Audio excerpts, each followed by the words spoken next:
लयच मरगळ आहे राव काय.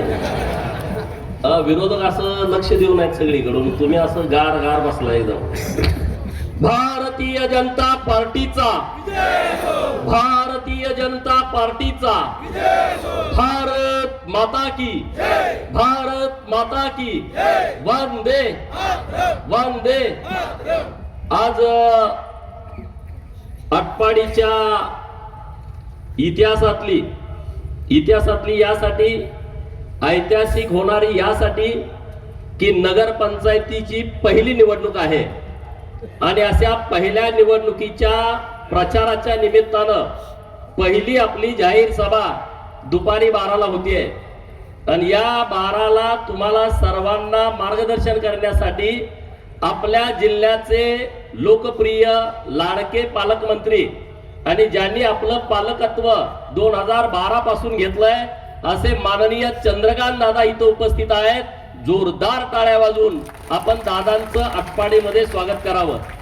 व्यासपीठावरती उपस्थित माननीय जिल्हा परिषदचे माजी अध्यक्ष, भारतीय जनता पार्टीचे नेते अमरसिंह बापू देशमुख, माननीय रिपब्लिकन पार्टी ऑफ इंडियाचे जिल्ह्याचे अध्यक्ष माननीय राजाभाऊ खरात, माननीय ब्रह्मानंद पडळकर, भारतीय जनता पार्टी राज्याचे उपाध्यक्ष माननीय शेखर भाऊ आणि नगराध्यक्ष पदाचे उमेदवार माननीय युटी जाधव सर, माननीय तालुक्याचे अध्यक्ष दादासाहेब हुबाले, आपले सर्व नगरसेवक पदाचे उमेदवार नम्रताताई माळी, शुभांगीताई गवंड, रोहित दादा जगताप, जयवंत भाऊ माने, नाताभाऊ लांडगे, ऋषिकेश देशमुख, जयंत पाटील डॉक्टर, सुनीताताई काळेबाग, रेखाताई आईवळे, राधिकाताई दौंडे, ललिताताई जाधव, महेश देशमुख, माननीय अजित जाधव पैलवान, पूजाताई जाधव, मनीषाताई पाटील, विनायक काका पाटील, अक्काताई मरगळे, हे सगळे आपले उमेदवार आहेत. मी आता जास्तीचा वेळ घेत नाहीत आणि ज्यांनी आता प्रवेश केला या सभेपेक्षा प्रवेशाची चर्चा जास्त तालुक्यामध्ये होईल. पुजारवाडीतल्या 25 तरण्या बांड पोराने भारतीय जनता पार्टीचा झेंडा हातामध्ये घेतलाय. माननीय संदीपान पुजारी आहेत, त्यांचे सगळे सहकारी आहेत, बाजीनाना आहेत आणि आता 2 जण प्रवेश करणार आहेत, राक्षे बंधू. माझं बोलणं झाल्याच्या नंतर 3 जण. म्हणजे आता भाजपकडं जास्त ओढा लोकांचा आहे, आमच्याकडे बघून नाही. नरेंद्र मोदी साहेब, देवाभाऊ आणि चंद्रकांत दादांच्याकडे बघून मोठ्या प्रमाणात प्रवेश आपल्या पार्टीमध्ये होत आहेत. तर मी मूळ मुद्द्याकडे येतो. दादांना गडबड आहे, जास्तीचा वेळ घेत नाही. नगर पंचायतीची ही निवडणूक आहे मित्रांनो. ग्रामपंचायत आणि नगर पंचायत मधला फरक नीट समजून घ्या. ग्रामपंचायत मध्ये लोकांना एखादा जर चुकीच्या पद्धतीचा सत्ताधारी आला तर त्याला नाहक त्रास देता येत नाही, परंतु नगर पंचायत मध्ये त्यात ती आपली पहिली निवडणूक, यामध्ये जाणून बुजून लोकांना त्रास देण्याची प्रवृत्ती जास्त आहे. आणि त्याचं उदाहरण तुम्ही बघितलं जेव्हा या आटपाडी शहराचा आराखडा झाला. दादा सगळे विरोधक म्हणजे भारतीय जनता पार्टीचे जेवढे पुढचे कार्यकर्ते आहेत त्या सगळ्या कार्यकर्त्यांच्या जागेवरती आरक्षण टाकलं की नाही टाकलं. आता इथं कासारताई आहेत, त्यांच्या जागेवरती आपल्या महिला मोर्चाचे अध्यक्ष आहेत, सगळ्या जागेवरती आरक्षण टाकलं. इथं ऋषीभैया देशमुख आहेत, अमरसिंह बापू साहेबांचे उजवे हात आहेत, त्यांच्या प्लॉटवरती आरक्षण टाकलं. अशी बरीच मंडळी 44-46 आरक्षण अशी टाकलेली आहेत. अरे राज्यात देवाभाऊ मुख्यमंत्री आहेत, तुम्ही आता या चुकीच्या पद्धतीने टाकलेले आरक्षण आम्ही काढून घेऊ ना, त्याच्याबद्दल दुमत नाही. अरे परंतु वृत्ती किती वाईट आहे. तुमच्या हातामध्ये माकडाच्या हातात काकडा आला की ते सगळं काही करून बसतंय, तसा हा खेळ झालाय. अरे यांच्यात 100 एकराची जमिनी आहेत, तिथं कुठं रिझर्वेशन नाही आहे. हे असला अन्याय आटपाडीमध्ये सहन केला जाणार नाही. युटी जाधव सरांना तुम्ही नगराध्यक्ष, आमच्या 17 उमेदवारांना नगरसेवक म्हणून निवडून द्या. हे सगळे जे चुकीच्या पद्धतीचे आराखडे केलेत, आरक्षण टाकले, त्या सर्व लोकांना न्याय देण्याची भूमिका ही भारतीय जनता पार्टीची असेल. कुणावरती अन्याय होणार नाही. आणि उद्या आम्ही आलो म्हणून आम्ही त्यांच्यावरती सगळ्यावरती आरक्षण टाकतो असं होत नाही, परंतु कुठंतरी त्याला ताळमेळ पाहिजे का नाही. का उगाच एखादी खुन्नस एखाद्याची जिरवायची म्हणून त्याचं किती नुकसान करायचं याला मर्यादा असते. राजकारणामध्ये आपण सगळेच काम करतो. गर्वाचं घर नेहमी खाली असतं. रावणाला सुद्धा गर्व झाला सत्तेचा, पैशाचा. अरे तुम्ही तर किरकोळ चिंपाट लोक आहात, तुमच्या जवळची सत्ता कधी निघून जाईल याला काही फार वेळ लागणार नाही, अशी परिस्थिती आहे. आता दादांच्या पुढे मी 2-4 मागण्या आपल्या शहराच्या वतीनं करणार आहे. अमरशे बापूंनी जो विषय मांडला तो सगळ्या महाराष्ट्रातल्या दुष्काळी तालुक्यातल्या लोकांच्यासाठी तो लागू पडतो. चंद्रकांत दादांच्या नेतृत्वामध्ये आम्ही इथं शेळ्या मेंढ्यांचा मोर्चा घेतला होता पहिला 2012च्या मे मध्ये जिल्हा परिषदच्या निवडणुका झाल्या 5000 मेंढ्या आणि लोक होती. मागणी आपली काय होती? जनावराला चारा छावणी द्या, नसेल तर चारा डेपो द्या, पिण्याच्या पाण्याचे टँकर द्या आणि आम्हाला शेतीचं कायमस्वरूपी पाणी द्या. आणि त्या मोर्चाची मागणी होती मोठ्या जनावरांना तर तुम्ही छावण्या द्याल पण शेळ्या मेंढ्यांना सुद्धा तुम्ही छावणी द्या, हे चारा द्या, ही आपली मागणी, हा आपला मोर्चा होता. या सगळ्या पेटेतनं 2014ला राज्यामध्ये सरकार आलं, केंद्रामध्ये मोदी साहेब आले, नितीन गडकरी साहेबांच्याकडं जलसंपदा खात्याचा चार्ज आला, उमा भारती मॅडम कडून तो चार्ज गेला आणि गडकरी साहेबांच्याकडे आला. आपले नेते तिथं असल्यानंतर काय घडतं बघा. माननीय नितीन गडकरी साहेब आणि देवेंद्र फडणवीस साहेबांनी दुसऱ्या दिवशी दिल्लीमध्ये एक बैठक घेतली. त्या बैठकीला महाराष्ट्राचे मुख्य सचिव, त्या बैठकीला महाराष्ट्राचे अर्थ खात्याचे सचिव, त्या बैठकीला जलसंपदा खात्याचे सचिव आणि माहिती मागवली महाराष्ट्रामध्ये किती प्रोजेक्ट बंद आहेत पैशाविना आणि काय त्यांची नेमकी अडचण आहे. तो अनुशेषाचा मुद्दा आता बापू साहेबांनी मांडला. मित्रांनो 49,000 कोटी रुपये एका वेळेस केंद्र सरकारनं महाराष्ट्र सरकारला दिले आणि हे सगळे प्रोजेक्ट चालू झाले. मित्रांनो हे सगळे प्रोजेक्ट, हे काम भारतीय जनता पार्टीचं आहे. ह्याच्या अगोदर आमदार सगळेच होते, मला त्यामध्ये टीका टिप्पणी करायची नाही. हा नुसत्या आटपाडीचा विषय नाही, खानापूर आहे, आटपाडी आहे, कवटेमंकाळ आहे, जत आहे, मंगळवेढ्याचा अलीकडचा भाग आहे, सांगोला पूर्व तालुका आहे, मान आहे, खटाव आहे, फलटणचा दक्षिणेकडचा भाग आहे, कोरेगाव तालुका आहे, खंडाळा तालुका आहे. ह्या सगळ्या तालुक्यातली ही परिस्थिती होती. एका वेळेस 49,000 कोटी देणारा जर सरकार भारतीय जनता पार्टीचा असेल तर मायबाप जनतेला माझी विनंती आहे, अरे पहिली संधी आहे भारतीय जनता पार्टीच्या पदरामध्ये कमळ चिन्हाचा नगराध्यक्ष आणि नगरसेवक घालण्याची, ती संधी आटपाडीकरांनी दौडू नये ही हात जोडून विनंती आहे. ही संधी आहे तुम्हाला. आमचा नगराध्यक्ष आला, तुम्ही सन्मानानं जगाल. विरोध पार्टीचा नगराध्यक्ष येण्याची संधी नाही, कारण तो आता नंबर 3 वरती आहे का नाही? तुम्ही सांगा. नंबर 2 ला अपक्ष आहे, त्यामुळे 3 वरती आपण बोलायचं नाही. गर्वाचं घर खाली असतं. मागच्या महिन्यात सगळ्या अशा छात्या फुगल्या होत्या, आम्हाला कुणी पैलवानच नाही आणि बापू साहेबांचं गोपीचंदची बैठक होणार नाही असं एक त्यांच्या डोक्यात होतं. अरे भाजप आहे, आमचे नेते आहेत, दादांचा फोन आला, आम्ही विषय संपून टाकला. दादांना म्हटलं तुम्ही सांगाल तसं आम्ही काम करायला तयार आहे. भारतीय जनता पार्टीला प्राधान्य पहिलं आहे, बाकीचे विषय आमच्यासाठी महत्वाचे नाही. आमच्या नेत्याने आदेश दिला, भारतीय जनता पार्टीने आदेश दिला की कमळासाठी तुम्हाला काम करायचं आहे, कमळासाठी आम्ही कुठलाच विषय आमच्या डोक्यात ठेवणार नाही. भारतीय जनता पार्टीसाठी रात्रीचा दिवस करणारा हा गोपीचंद पडळकर कार्यकर्ता आहे. मी तुम्हाला नम्रतेची विनंती करतोय, या शहरामध्ये खूप करण्यासारखं आहे, खूप करण्यासारखं आहे. पहिली मागणी माझी दादांच्याकडे आहे, नागनाथांना नायकवडी क्रांतीवीर नागनाथांना नायकवडींच्या मुळे आम्हा लोकांना कळलं कृष्णेचं पाणी इकडे येऊ शकतं, नाहीतर ते आम्हाला कळत नव्हतं. याच मैदानावरती पाणी परिषदा अनेक झाल्या, 27, 28, 30 असतील, मला आता आकडा माहित नाही, परंतु सगळे महाराष्ट्रातले अनेक पुढारी या पाणी परिषदेच्या स्टेजवरनं तयार झाले, निर्माण झाले, राज्यात त्यांनी काम केलं. माझी पहिली मागणी अशी आहे, या टेंबू योजनेला संपूर्ण क्रांतीवीर नागनाथांना नायकवडी यांचं नाव देण्यात यावं, ही माझी तुम्हाला नम्रतेची विनंती आहे. आणि याला कुणी विरोध करण्याचं काहीच कारण नाही, समोरच्या पार्टीचा पण विरोध नाही. त्यांना कुणाचं नाव द्यायचं असेल तर कुठल्याही तुम्ही फाट्याला द्या, आमची कुठलीही अडचण नाही. प्रत्येक तालुक्यात तुम्ही प्रत्येक नेत्याचं नाव द्या, आमचं दुमत नाही. एखाद्या प्रत्येक सबलाईन तयार झालेत, त्या पण योजना आहेत, टप्पा क्रमांक 1 आहे, 2 आहे, 3 आहे, 4 आहे, 5 आहे, 6 आहे. आपल्या टप्प्यात त्यांना कुणालाही आमचा विरोध नाही, हे राजकीय स्टेटमेंट नाही. परंतु नागनाथ अण्णाचं एक चांगलं स्मारक आटपाडीमध्ये व्हावं, कारण ते इथं तंबूमध्ये राहायचे, त्यांचं जेवण वाळव्यावर नाही यायचं, ते आटपाडीतलं पाणी पण प्यायचे नाही.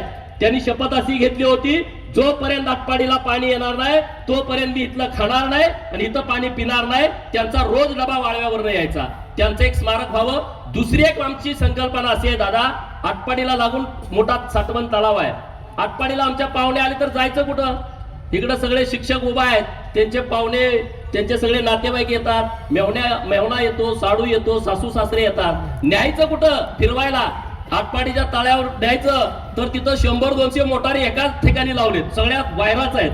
तर आमची मागणी एवढी आहे, बाजूला फॉरेस्ट आहे, एक चांगला प्रकल्प, बोटिंग सहित चांगला पर्यटनाचा प्रकल्प आम्ही प्रस्तावित करतोय. त्याच्यावरती आता काम सुरू आहे. जसा जतला प्राणी संग्रहालय मंजूर केलाय, त्याच धर्तीवरती 50 ते 100 कोटी रुपयाचा प्रोजेक्ट इथं होऊ शकतो. सरकार त्याला मान्यता देऊ शकतं. माननीय देवाभाऊनी आणि चंद्रकांत दादांनी आम्हाला त्या विषयामध्ये सहकार्य करावं. तो प्रोजेक्ट पुढच्या 2-4 महिन्यामध्ये मंजूर होऊ शकतो, एवढी आमची तुमच्याकडे माफक अपेक्षा आहे. आता इथं शुक्रवाडा आहे, त्याचं सुशोभीकरण करणं, भुयारी गटार करणं, रस्ते करणं, ही आपली सगळी कामं आहेत. त्या सगळ्या गोष्टीला आमची प्राथमिकता आहे. परंतु दादा, भारतीय जनता पार्टीचा नगराध्यक्ष इथं 1,00,000% होणार आहे आणि खालचे 17च्या 17 उमेदवार चांगले आहेत, एकदम असे ठसल आहेत, कुठेही कमी नाहीत, सगळे निष्कलंक आहेत, चारित्र्य संपन्न आहेत, वेल एज्युकेटेड सगळे उमेदवार आहेत. त्या सगळ्या उमेदवाराच्या पाठीशी जनता उभी आहे. आणि आज कळस चढवण्यासाठी राजेंद्र खरात साहेब इथं आवर्जून उपस्थित आहेत. जोरदार टाळ्या वाजवा त्यांच्यासाठी.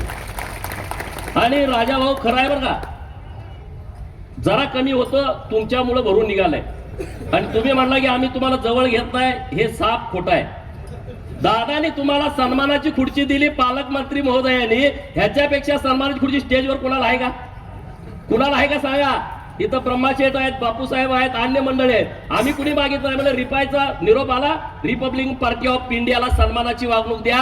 तुम्हाला तिथं जिल्हा नियोजन मध्ये मानाचं स्थान दिलंय, 2-3 कोटी रुपयाचा निधी आला, तुम्ही डायरेक्ट आमदारासारखा वाटून टाकला. हा सन्मान भाजपनं तुमचा केलाय. याच्यापेक्षा दुसरा कुठला सन्मान असू शकतो सांगा? दादा अनेक 2-3 कोट वाढवून द्या, पुढच्या वेळेस झाला विषय, त्यांचे सगळे कामं करून टाका, आमची काही हरकत नाही, 100%. आणि युटी जाधव सरांनी नोकरी सोडली रे मित्रांनो, नोकरी सोडली. 1,00,000 रुपये पगाराची. ते माझ्याकडे आले, मला निवडणूक लढवायचं आहे. मी म्हटलं 2 दिवस विचार करा, मॅडमची परवानगी घ्या. मॅडम दोघं आले, मी बापूसाहेबांच्या कानावरती हा विषय घातला. म्हटलं युटी सर इच्छुक आहेत आणि त्याला नोकरी सोडायचं ते म्हणतात. बापूसाहेब नोकरी सोडते. मी म्हटलं बघा, मी त्यांना तुमच्याकडे पाठवतो, त्याला विचारा तुम्ही नीट. मग ते बापूसाहेबांना भेटले, त्यांची चर्चा झाली आणि त्यांनी सिग्नल दिला आणि युटी जाधव सराची उमेदवारी फायनल झाली. सकाळी 11ला जिल्हा परिषद मध्ये राजीनामा दिला, दुपारी 2ला मंजूर झाला आणि दुसऱ्या दिवशी राजीनाम्यासहित इथं तहसील कार्यालयामध्ये अर्ज दाखल केला. हा त्याग आहे. हा त्याग त्यांनी आपल्या शहरासाठी केलाय. मित्रांनो, ज्या माणसानं 1,00,000 रुपया पगाराची नोकरी सोडली आहे, त्या माणसाला भारतीय जनता पार्टीसाठी आणि आटपाडीचं कायापालट करण्यासाठी नगराध्यक्षाच्या सन्मानाच्या खुर्चीमध्ये आपण बसवूया, एवढी तुम्हाला विनंती करतो. चंद्रकांत दादांचं मनापासून आभार व्यक्त करतो. जिल्हा नियोजन मध्ये खूप त्यांनी आपल्याला निधी दिलाय, त्याबद्दल त्यांचा आभार मानावं आणि दादांच्या हस्ते दोघांचं फक्त आपण प्रवेश करावा. या ठिकाणी सोमनाथ रक्षे, सांगली जिल्हा धोबी समाज संघटनेचे नेते, चंद्रकांत रक्षे सदस्य, सांगली जिल्हा धोबी समाज संघटना, आणि अभिजित जंगम, या तिघांचा भारतीय जनता पार्टीमध्ये प्रवेश होतोय. यानंतर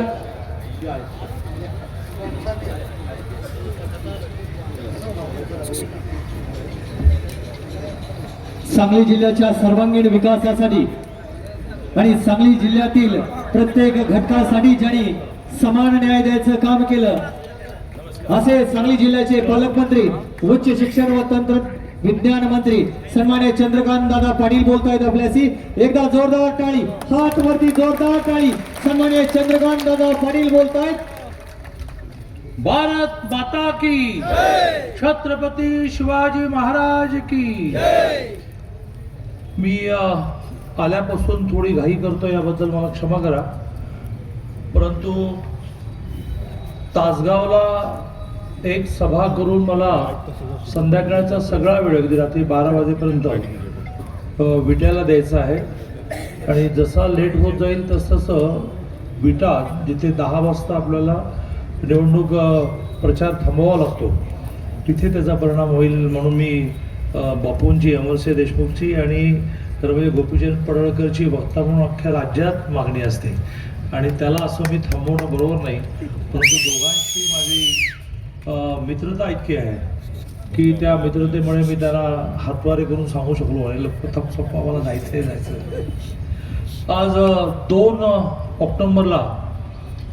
2 डिसेंबरला जी नगरपालिकेची निवडणूक महाराष्ट्रामध्ये 280 ठिकाणी नगरपालिका नगरपंचायती आहेत।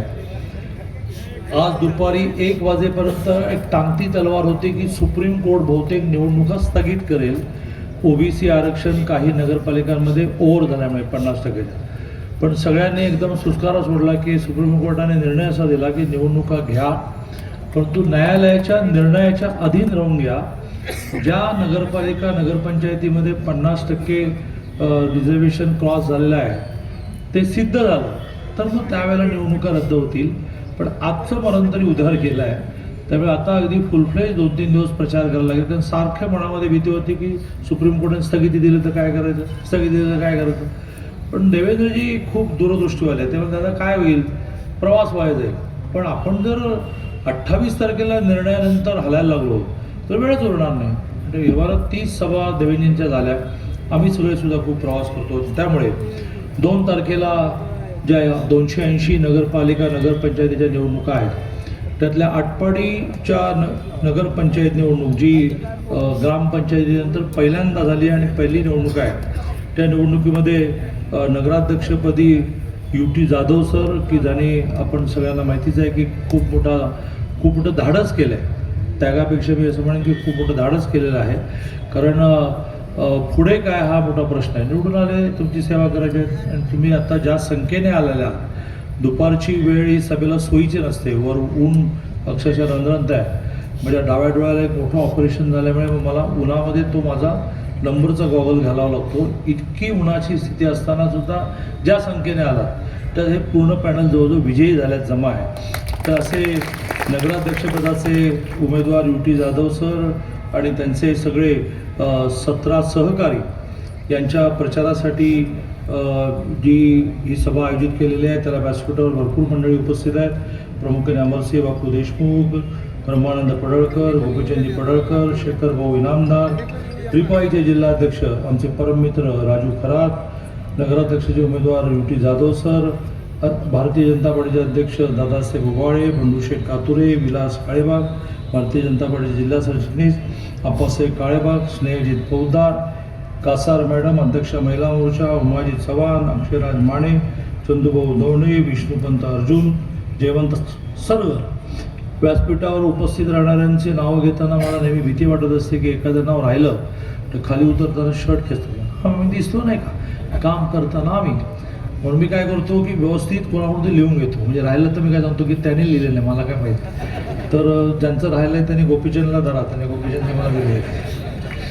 गमतीचा भाग सोडा, खूप वेळ झाला आहे। व्यासपीठावर सर्व मान्यवर आणि मोठ्या संख्येने उपस्थित बंधू आणि भगिनी, अमर बापूने आणि गोपीचंदने ह्या दुष्काळी तालुक्यामध्ये पाणी कसं आलं आणि हे पाणी आल्यामुळे ह्या भागामध्ये हळूहळू आता पिकं कशी वाढतील, जी पिकं आपण केव्हाच घेऊ शकत नव्हतो अशी पिकं आपण घ्यायला लागलो, त्यातून रोज मजुरी करण्यातून घर चालवणं हे आपलं कसं बंद झालं, अशी एक मोठं वास्तव आपल्या सगळ्यांसमोर मांडलं आणि पुढेही खूप गोष्टी करायच्या आहेत। पण हे सगळं कधी घडत गेलं तर 2014ला या देशाचे पंतप्रधान माननीय नरेंद्रभाई मोदीजी झाले। तर त्याच्या आधी 15 वर्ष गुजरातचे मुख्यमंत्री होते, सलग 15 वर्ष।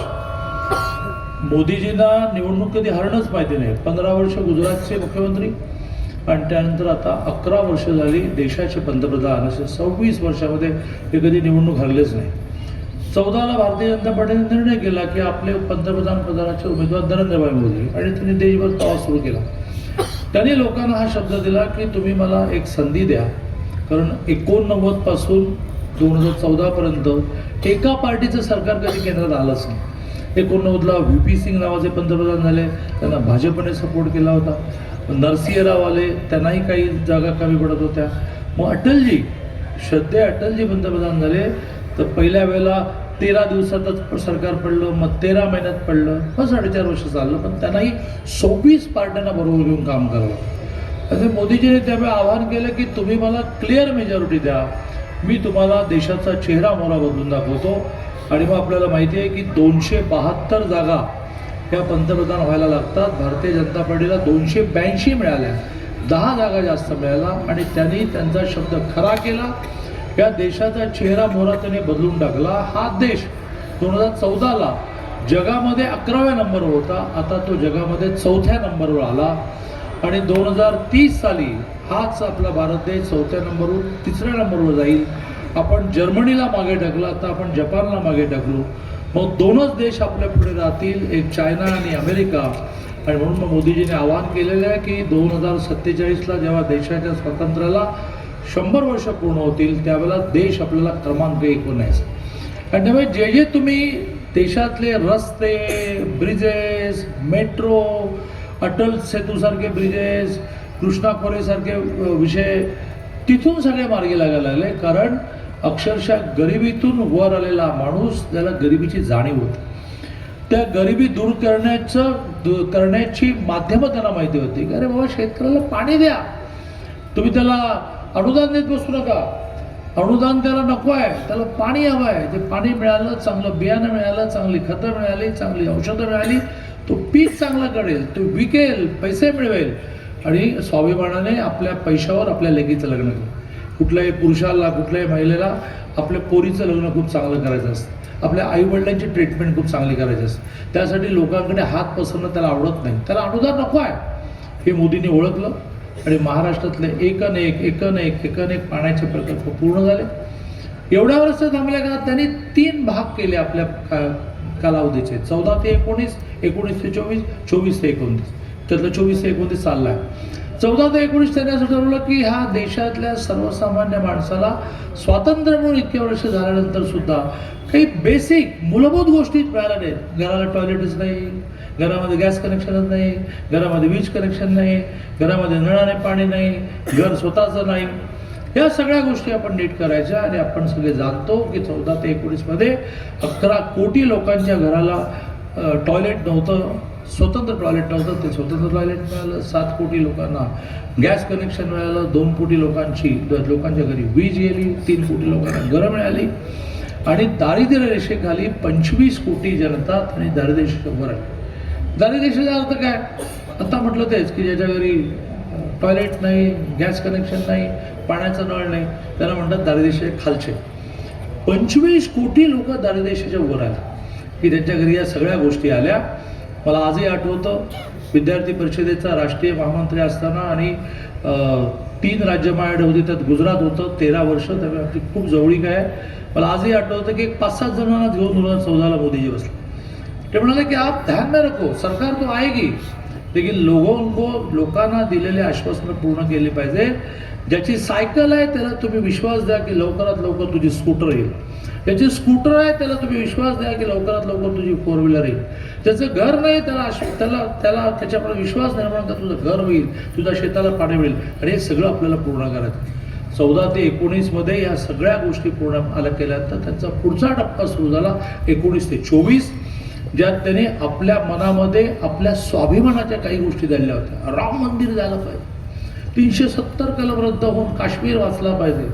या सगळ्या गोष्टी त्यांनी 19 ते 24मध्ये पूर्ण केल्या. 550 वर्ष संघर्ष झाला राम मंदिरासाठी, 550 वर्ष. अनेक लढाया झाल्या, लाखो लोक मृत्युमुखी पडले. स्वातंत्र्यानंतर सुद्धा आंदोलन झाली, लाठीचार्ज झाला, गोळीबार झाला, माणसं मेली. पण मोदींनी राम मंदिर करून दाखवलं. आणि परवा तर त्या राम मंदिरावरचा भगवा ध्वज फडकताना आपण टी व्हीवर बघितलं असेल, त्यावेळेला आपल्या मनामध्ये एक स्वाभिमान जागृत झाला असेल की जिथे राम जन्मला होता रामाचं मंदिर आम्ही केलं, 370 कलम रद्द केलं, काश्मीर आम्ही वाचवला. असं स्वाभिमानाच्या गोष्टी त्यांनी 19 ते 24 पूर्ण केल्या. 24 नंतरचा त्यांचा 3रा टप्पा सुरू आहे की त्यात त्यांनी हे ठरवलं आहे की देश आर्थिकदृष्ट्या क्रमांक 1 वर गेला पाहिजे. ह्या देशातली बेरोजगारी संपली पाहिजे.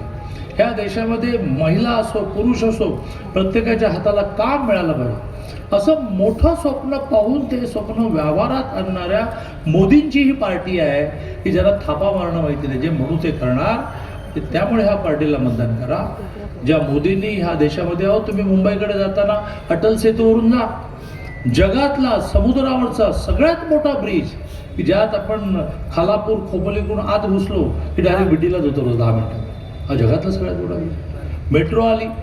तसंच आपले पाण्याचे प्रश्न जवळजवळ संपवत आणले. शेतीच्या पाण्याचे, पिण्याच्या पाण्याचे प्रश्न संपतील, रस्ते होतील, गटर होतील. याचं कारण त्यांनी आता नेक्स्ट टार्गेट, त्यांचं पुढचं उद्दिष्ट की देशातल्या सगळ्या आटपाडी सहित सगळ्या नगरपालिकांमध्ये कचऱ्याचं एका अर्थाने विघटन झालं पाहिजे, कचऱ्याचं निर्गतीकरण झालं पाहिजे, सांडपाणी हे शुद्ध पाणी करता आले पाहिजे. म्हणून सगळ्या नगरपालिकांना, आम्हाला पुण्याला 900 कोटी मिळाले पाण्यासाठी आणि 1800 कोटी मिळाले सांडपाणी शुद्ध करण्यासाठी. का तर 100 लिटर पाणी जेव्हा आपण वापरतो ते 80 लिटर पुन्हा वापरतो. प्यायला नका वापरू, सिंगापूरमध्ये प्यायलाही वापरतो, आपल्याकडे पाऊस भरपूर आहे. पण जे खर्चाला लागतं पाणी, टॉयलेटला फ्लशला लागतं, भांडी घासायला लागतं, कपडे धुवायला लागतं, गार्डनला लागतं, बिल्डिंग बांधायला लागतं, गाड्या धुवायला लागतं, त्यासाठी प्यायचं पाणी कशाला वापरत आहे. करत करत करत ते आटपाडीपर्यंतच्या सगळ्या शहराला आता 2 मोठे प्रोजेक्ट देतील. एक सुक्या कचऱ्याची विल्हेवाट लावणं, एक ओल्या कचऱ्याची विल्हेवाट लावणं आणि सगळ्यात महत्त्वाचं म्हणजे सांडपाणी शुद्ध करून MACBला देणं, सांडपाणी शुद्ध करून अशा खर्चाला वापरणं. अशी ताकद, अशी इच्छाशक्ती ही केवळ मोदीजींमध्ये आणि देवेंद्रजींमध्ये आहे. अनेक जण अनेक वल्गना करतायत की हो आम्हाला मतं द्या, तिजोरीची किल्ली आमच्याकडे. मी परवा म्हटलं ते तुम्ही सगळ्यांनी वाचलं असेल, खूप चाललं की मी असं म्हटलं की तिजोरी तुमच्याकडे आहे, तिजोरीची किल्ली तुमच्याकडे आहे, तिजोरीचा मालक आमच्याकडे आहे. त्यामुळे देवेंद्र फडणवीस आमचे मुख्यमंत्री आहेत आणि लोकशाहीमध्ये मुख्यमंत्र्यांच्या सहीशिवाय काही चालत नाही. आणि त्यामुळे मला मान्य आहे की लोकसभा आम्ही एकत्र लढलो, राज्यसभा विधानसभा आम्ही एकत्र लढलो आणि आता नगरपालिकेत आम्ही एकमेकाच्या विरोधी लढतो आहोत. आणि एकमेकाला मग देवेजीने असं सांगितलं की लोकल लेवलला स्थानिक कार्यकर्त्यांना जे हवंय ते करा, फक्त एकमेकाला शिव्या शब्द देऊन. आणि त्यामुळे मी हलकाचा चिमटा काढला की ते म्हणाले किल्ले आहे. मी म्हटलं किल्लीचा मालक आमच्याकडे बघा. आता त्याच्यात खूप अर्थ आहे, हा भाग वेगळा की तो अर्थ सामान्य माणसाला पोचला. हां यांच्याबरोबर राहिलं ना तर मुख्यमंत्री यांच्याबरोबर आहे. मी सगळ्यात शेवटी या आटपाडीच्या निवडणुकीमध्ये जिंकण्यामध्ये आनंद आहे, पण मोठा आनंद व्यक्त करेन की अमर बापू आणि गोपीचंद पडळकर एकत्र आले. त्यामुळे मला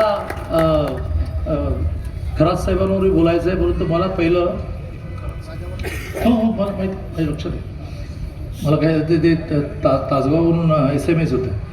त्यामुळे गोपीचंद पडळकर आणि अमर बापू एकत्र येतील यावर लोक पैजा लावायचे. दोघी एकत्र दिवस आहे, प्रत्येक सभेत एकमेकाला शिव्याच घालतात. पण त्यांच्याकडचा शिव्या देण्याचा स्टॉक संपला का काय मला माहीत नाही. पण आणि मला एक परमेश्वरी देणगी आहे की भले भले राज्याचे असे माणसांचे प्रश्न मी म्हणतो की ठीक आहे मी बोलून बघतो. आणि मी बोललो, दोघे एकत्र बसले. मला वाटते पुण्याच्या बंगल्यात का मुंबईच्या बंगल्यात बसले आणि एका बैठकीत विषय संपला की आम्ही दोघे एकमेकाशी बोलू. आणि त्यामुळे समोरच्यांचं झालं, त्यांनी मिरवणुकीची तयारी केली होती. कारण हे दोघे वेगळे लढले असते तर त्यांनी मिरवणूकच काढायला पाहिजे. आता त्यांच्या मिरवणुकीचं साहित्य काय करायचा प्रश्न आहे, कारण हे दोघे एकत्र आलेत. ते दोघं एकत्र येऊन आटपाडीची नगरपालिका जिंकणार आहेतच. पण सगळ्यात महत्त्वाचं म्हणजे जिंकण्यापेक्षा मला आनंद ही 2 नेते मंडळी, ताकदवान 2 मोठी मंडळी एकत्र आली याचा मला आनंद आहे. असंच राजाभाऊंचा खरातांचा उल्लेख मला केला पाहिजे. मला कालपर्यंत माझे OSD यादव म्हणून सारखा फोन करत होते की ते तुमच्या उद्या स्टेजवर आले येणार नाही. कुठे जाणार ते? त्यांचे नेते रामदासजी आठवले बरोबर असताना ते कुठे जातात? पण त्यांचंही म्हणणं असंच होतं की हे जे आम्हाला गृहीत धरतात असं धरू नका. रामदासजी ठीक आहे, त्यांना केंद्रामध्ये मंत्रिपद मिळालं, पण आमचं काय? आणि त्यामुळे येणाऱ्या सगळ्या जिल्हा परिषद, पंचायत समित्या सगळ्या निवडणुकांमध्ये RPIला आम्ही सामावून येऊ. विकास निधी दिलाच आहे. मी आता लगेच त्यांना असं म्हटलं की बाबा आचारसंहिता संपू दे, आणखीन काही कामं तुम्ही आणा. कारण हे पैसे आहेत कोणाचे? लोकांचे आहेत, लोकांच्या विकासासाठी आहेत. तुम्ही रस्त्याची, गटरची, मंदिराची कामं आणा. एक त्यांनी मागणी अमरबापू आणि गोपीचंदजी त्यांनी केली आहे. गोपीचंदजी एक मागणी त्यांनी अशी केली आहे की डॉक्टर बाबासाहेब आंबेडकरांचा पुतळा बचतधाम याच ठिकाणी बसवला जाईल.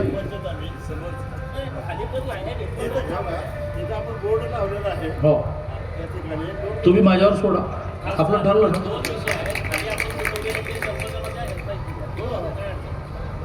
मी आचारसंहितेमध्ये एखादी घोषणा केली तर माझ्यावर केस दाखवली. त्यामुळे 2 तारखेला निवडणूक, 3ला निकाल लागला की 3ला संध्याकाळी 7 वाजता आचारसंहिता संपली. दर आठवड्याला 2 दिवस मी सांगलीत येतो, आपण दर आठवड्याला भेटतो. तर त्या माझ्या पुढच्या आठवड्याच्या सांगलीला येण्यामध्ये पालकमंत्री म्हणून मला दर आठवड्याला 2 दिवस यायला लागतं. त्या पुढच्या आठवड्यात येण्यामध्ये बसून काय योग्य निर्णय आहे तो करू. परंतु डॉक्टर बाबासाहेब आंबेडकरांबद्दल तुमच्या मनात जेवढं प्रेम आहे, तुमच्या मनात जेवढी श्रद्धा आहे, त्याच्यापेक्षा जास्त आमच्या मनात आहे. कारण आम्ही उभे आहोत तेच बाबासाहेबांना उभे आहोत.